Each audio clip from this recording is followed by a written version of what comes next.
Yes, welcome back to my YouTube channel. So, இன்னைக்கு lesson நம்ம என்ன பார்க்க போறோம் அப்படின்னா present continuous tenseல எப்படி வந்து questions make பண்றது அப்படினா பார்க்க போறோம். For example, right now உங்க கூட நான் பேசிட்டு இருக்கேன். இப்போ நான் உங்க கூட பேசிட்டு இருக்கேன். எப்படி இங்கிலீஷ் சொல்லலாம்? I am speaking with you in English. I am speaking with you in English.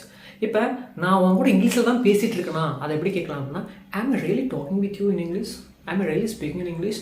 So இந்த மாதிரி be verb வந்து ஃபர்ஸ்ட் போட்டு செகண்டாக பார்த்தீங்கன்னா சப்ஜெக்ட் வச்சு நம்ம வந்து சென்டென்ஸ் மேக் பண்ணோம்னா அது வந்து கொஸ்டின்ஸ். ஸோ இப்போ நான் எக்ஸாம்பிளோட உங்களுக்கு சொல்லும் போது ஈஸியாக புரியும். So let's watch this video carefully, then you will be amazing at the way you communicate. Okay guys, so present continuous tense. So இதுக்கு என்ன ஃபார்முலா அப்படின்னு பார்த்தீங்கன்னா ஃபர்ஸ்ட் நம்ம இதை பார்த்துருவோம்.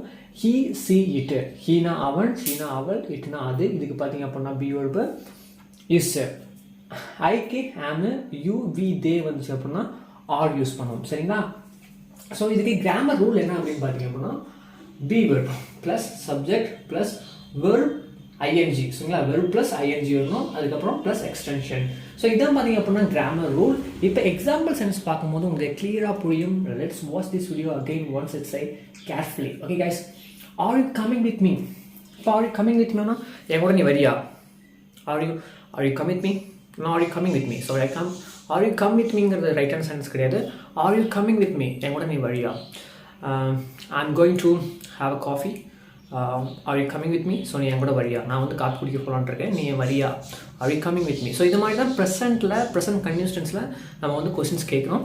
ஏன்னா சில எக்ஸாம்பிள்ஸ் நான் உங்களுக்கு எக்ஸ்பிளைன் பண்ணுறேன், கிளியராக புரியும். ஓகேங்களா? ஆம் ஐ டூயிங் இட்? ஸோ நிறைய பேருக்கு பார்த்தீங்கன்னா நம்ம கிட்ட நம்மளே கொஸ்டின்ஸ் கேட்போம். ஆம் ஐ டூயிங் இட்? நானும் அதை பண்ணிகிட்ருக்கேன். ஸோ இந்த மாதிரி நம்ம கொஸ்டின்ஸ் கேட்கணும் அப்படின்னா இந்த மாதிரி தான் நம்ம யோசிக்கணும். அதாவது நானாக இதை பண்ணிகிட்ருக்கேன், நானாக ஜெயிச்சிட்டேன். ஆம் I own the match? Am I going to win the match? So நானாக இந்த கேமில் இப்போ கேமில் வின் பண்ணியிருக்கேன், நானாக இந்த எக்ஸாம் பாஸ் பண்ணிட்டேன் அப்படின்னா நம்ம எப்படி சென்ஸ் மேக் பண்ணலாம்? Am I passing the exam? So இப்போ நீங்களா இங்கிலீஷ் கற்றுட்ருக்கீங்க? Are you learning English? So இந்த மாதிரி பி வெர்பை ஃபர்ஸ்ட்டு நம்ம போட்டு நம்ம சென்டென்ஸ் மேக் பண்ணோம் அப்படின்னா அது வந்து கொஸ்டின்ஸ். ஓகே கைஸ், ஸோ உங்களை கன்ஃபியூஸ் பண்ணாமல் எக்ஸ்பிளைன் பண்ணுறேன்னு நினைக்கிறேன். ஸோ இன்னும் சில எக்ஸாம்பிள் சென்டென்ஸோட பார்க்கும்போது உங்களுக்கு கிளியராக புரியும். ஸோ அடுத்து பார்த்தீங்க அப்படின்னா ஆம் ஐ டூயிங் இட்? நான் இதை பண்ணிகிட்ருக்கேன். I'm sorry. Is he preparing for test? அவள் எக்ஸாமுக்காக ப்ரிப்பேர் பண்ணிகிட்ருக்காளா? Is he preparing for the exam? Are they playing now? இப்போ அங்கே உங்கள் அம்மா உங்கள் அப்பா ஏதாவது ஒர்க் பண்ணிட்டு இருக்காங்களா? Is my father doing anything? Is my father doing anything? எங்கள் அப்பா ஏதாவது பண்ணிட்டுருக்காரா? இப்போ எங்கள் அம்மா சமைச்சிட்டா இருக்காங்க. Is my mom cooking now? Is my mom cooking now? So இந்த மாதிரிலாம் நம்ம கொஸ்டின்ஸ் மேக் பண்ணி ஈஸியாக இங்கிலீஷ் வந்து பேசலாம். ஸோ இன்னும் சில எக்ஸாம்பிள்ஸ். Okay, is he preparing for test? Are they playing now? அவங்க விளையாண்டுருக்காங்களா? Is he thinking about me? அவன் என்னை பற்றியா திங்க் பண்ணிட்டு இருக்கான்? Is he thinking about me? Is he thinking about மீனா அவன் என்னை பற்றி தான் திங்க் பண்ணிட்டுருக்கான். For example, is he going to ask me anything? அவன் என்கிட்ட ஏதாவது கேட்க போகிறாளா? Is he going to ask anything? Are you going to play tennis? R you going to watch movies? So R you going to have lunch with me? Are you preparing for any test? So இந்த மாதிரி are you, is she, is he, are they. So இப்போ for example, are we going to win the match? நம்ம அந்த game win பண்ண போகிறோமா? Are we going to win the match? இப்போ நம்ம இந்த மாதிரி எக்ஸாம்பிள் சென்ஸ் வந்து நிறைய நம்ம மேக் பண்ணி இப்போ நான் உனக்கு நான் பார்த்தீங்க அப்படின்னா 2 வருஷத்துக்கு முன்னாடி இங்கிலீஷ் ஒன்றுமே புரியாது. நான் வந்து சர்டிஃபிகேட் விட்டு கிடையாது, பட் இருந்தாலும் நான் இங்கிலீஷ் சொல்லி கொடுத்துட்ருக்கேன். என்னுடைய செல்ஃப் லேர்னிங் நான் வந்து நிறைய பிளாட்ஃபார்மில் படித்து கற்றுக்கிட்டு இப்போ நான் சொல்லி கொடுத்துட்ருக்கேன். இப்போ நான் என்கிட்ட நானே ஒரு கொஸ்டின் கேட்குறேன், நான் சொல்லி கொடுத்துட்ருக்கேன். Am I teaching English to people? Am I teaching English to people? So இந்த மாதிரி எங்ககிட்ட அதாவது நம்மகிட்ட நம்மளே கொஸ்டின்ஸ் கேட்கறதுக்கு வந்து இந்த மாதிரிலாம் யூஸ் பண்ணி நம்ம கேட்கலாம். நீங்கள் வாட்டு, வென், வேர் இந்த மாதிரி WH கொஸ்டின் ஃபார்ம் யூஸ் பண்ணாமல் இந்த மாதிரி நம்ம கொஸ்டின்ஸ் மேக் பண்ண கற்றுக்கிட்டோம் அப்படின்னா ஈஸியாக நம்மளால் வந்து இங்கிலீஷ் ஃப்ளூயண்டாக பேச முடியும். ஸோ இன்னும் சில எக்ஸாம்பிள்ஸ் நான் சொல்கிறேன். Are we creating best plans? இப்போ நம்ம கரெக்டான பிளான்ஸ் தான் மேக் பண்ணிட்டு இருக்கோமோ? Are we creating best plans? Okay guys, so இந்த மாதிரி பார்த்திங்க அப்படின்னா நிறையா சப்ஜெக்ட் பார்த்துக்கோங்க. எல்லா சப்ஜெக்ட்டுக்கும் பார்த்திங்க அப்படின்னா வெர்ப் ஐஎன்ஜி வெர்ப் வந்து நிறையா இருக்குது. அதை வச்சு நீங்கள் நிறைய சென்ஸ் மேக் பண்ணுங்கள். இதுலேயே ப்ரெசென்ட் கண்டினியூஸ் டென்ஸில் எப்படி வந்து நெகட்டிவில் கொஸ்டின்ஸ் மேக் பண்ணுறேன்னு நான் சொல்கிறேன். Let's watch this video till end.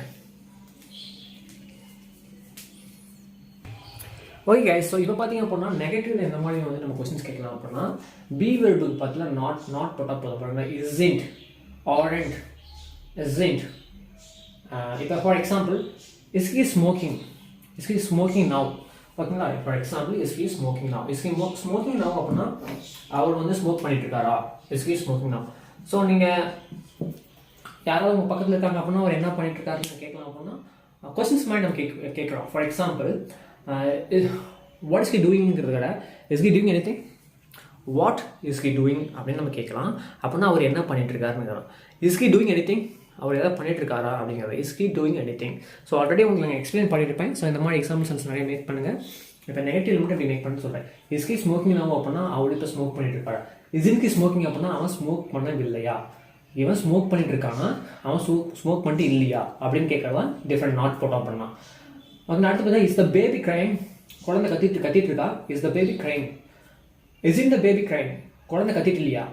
So இதான் பார்த்தீங்கன்னா டிஃப்ரென்சியேஷன். இதுக்கும் ஒரு டிஃப்ரென்ஸ். குழந்தை கத்திட்டு இருக்கா, குழந்தை கத்திட்டு இல்லையா. அடுத்து is it raining outside, வெளியே மழை பெஞ்சிட்டு இருக்கா. Is it raining outside, is it raining outside, வெளியே மழை பெஞ்சிட்டு இல்லையா. வெளியே மழை பெஞ்சிட்டு இருக்கா, வெளியே மழை பெஞ்சிட்டு இல்லையா. ஸோ இதே மாதிரி பார்த்தீங்க அப்படின்னா இஸ் நாட், ஓகேங்களா, is not, I am not, are not. So இந்த மாதிரி நாட் போட்டு எல்லா ஃபார்ம்லேயும் வந்து உங்களால் சென்டென்ஸ் மேக் பண்ண முடியும். ஸோ நிறைய சென்டென்சஸ் வந்து மேக் பண்ணுங்கள். உங்களுக்கு இன்னும் நிறைய சென்டென்சஸ் வேணும் அப்படின்னா சொல்லுங்கள். நான் இன்னும் நிறைய சென்டென்ஸ் வந்து மேக் பண்ணி நெக்ஸ்ட் வீடியோ ஒன்று போடுறேன். எனிவே கைஸ், இந்த வீடியோ பார்த்துட்டு நிறையா ப்ராக்டிஸ் பண்ணுங்கள். இந்த வீடியோ யாருக்காவது ஹெல்ப்ஃபுல்லாக இருக்குன்னு நீங்கள் நினச்சிங்க அப்படின்னா அவங்க கூட ஷேர் பண்ணுங்கள். ஏன்னா இங்கிலீஷ் கற்றுக்க முடியுமா அப்படின்ட்டு ரொம்ப ஆர்வமாக நிறைய பேர் இருக்காங்க. பட் அவங்களுக்கு கரெக்டான வழி பார்த்திங்க அப்படின்னா இன்னுமே கிடைக்கவில்லை. நம்மளால் எல்லாத்தாலுமே இங்கிலீஷ் பேச முடியும். நான் ஆல்ரெடி சொன்ன மாதிரி எனக்கு 2 வருஷத்துக்கு முன்னாடி ஒன்றுமே தெரியாது. இன்றைக்கி நான் நிறைய கண்ட்ரி பீப்புள் கூட பேசியிருக்கேன், நிறைய கான்வர்சேஷன் பண்ணியிருக்கேன். எனக்கு எக்ஸைட்டடாக இருக்குது. I have to learn more, I have to interact with more people in my life. I'm curious. It's kind of an exciting mood that triggers me to know what next, this kind of tendency also also makes me do better. Anyway guys, thanks so much for watching this video till end. I will see you in the next video. Till then, this is Bye bye.